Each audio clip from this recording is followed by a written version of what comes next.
Brought to you by Agilus Diagnostics.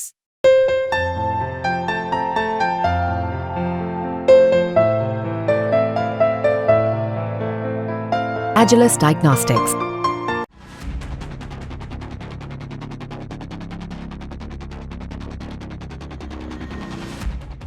ये है al Qaeda से जुड़ा हुआ जश्मुद्दीन रहमानी, आतंकवादी जश्मुद्दीन रहमानी। लेकिन इस आतंकी को बांग्लादेश की केयर टेकर सरकार ने आजाद कर दिया है। बांग्लादेश की केयर टेकर सरकार ने अल-कायदा से जुड़े आतंकवादी संगठन अंसारुल्लाह बंगाल टीम के प्रमुख जश्मुद्दीन रहमानी को रिहा कर दिया है।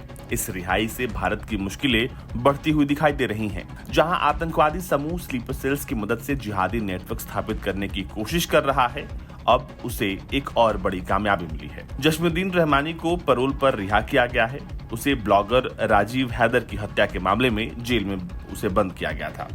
उसे गाजीपुर के Kashipur high security central jail में रखा गया था। वो बांग्लादेश के आतंकवादी विरोधी कानूनों के तहत आरोपों का भी सामना कर रहा था, लेकिन नई सरकार ने उसे पैरोल पर बाहर जाने की इजाजत दे दी है। भारत में उसके नेतृत्व वाले संगठन से जुड़े कई आतंकियों को पहले भी गिरफ्तार किया गया है। इसी साल मई में असम पुलिस ने गुवाहाटी रेलवे स्टेशन पर एबीटी से जुड़े 2 आतंकियों बहार मियां और रेयरली मियां को गिरफ्तार किया था। एबीटी अल-कायदा इंडियन सबकॉन्टिनेंट का एक सहायक संगठन है जो भारत में प्रतिबंधित है।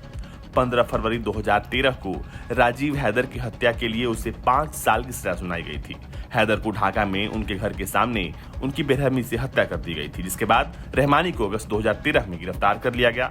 एबीटी को साल 2015 में शेख हसीना सरकार के दौरान बांग्लादेश में प्रतिबंधित कर दिया गया था, लेकिन अब एबीटी का यह आतंकी बाहर निकल गया है। हालांकि बाद में इसने अपने आप को अंसार उल इस्लाम के रूप में दोबारा ब्रांडिंग, जिसे साल 2017 में फिर से प्रतिबंधित कर दिया गया। सूत्रों ने इंडिया टुडे को बताया है कि पाकिस्तान स्थित लश्कर-ए-तैयबा ने एबीटी के साथ मिलकर भारत के उत्तर पूर्वी राज्यों में आतंकवादी हमलों को अंजाम देने के लिए एक कोलैबोरेशन की थी। एलएटी और एबीटी के बीच सहयोग 2022 में शुरू हुआ था, जब उन्होंने बंगाल में अपनी पैठ बनाई। खुफिया सूत्रों की माने तो 50 से 100 एबीटी कैडर त्रिपुरा में घुसपैठ की योजना बना रहे थे। असम पुलिस ने कई मौकों पर एबीटी आतंकवादियों को गिरफ्तार किया है और उत्तर पूर्वी राज्य में नेटवर्क स्थापित करने की उनकी योजना पर पानी फेर दिया है। असम के मुख्यमंत्री हिमंता बिस्वा शर्मा ने कहा कि एबीटी के जिहादी सामान्य कम्युनिकेशन डिवाइस का इस्तेमाल नहीं कर रहे थे, बल्कि हाईली एनक्रिप्टेड डिवाइसेस का वो इस्तेमाल कर रहे थे ताकि उनका पता न चल सके। लेकिन भारत की पुलिस और भारत के सुरक्षा बलों ने उनकी हर योजना पर पानी फेर दिया।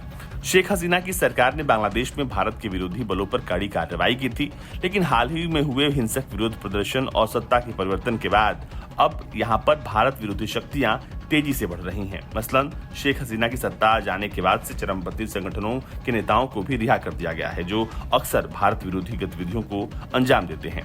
इन घटनाओं ने भारत के उत्तर पूर्वी हिस्से के लिए चिंताओं को बढ़ा दिया है और अब भारत काफी करीब से इन तमाम चीजों को देख रहा है, क्योंकि इस तरह के आतंकियों के बाहर निकलने से खतरा न सिर्फ बांग्लादेश में है, बल्कि भारत के कुछ राज्यों में भी बढ़ सकता है। ब्यूरो रिपोर्ट, भारत तक।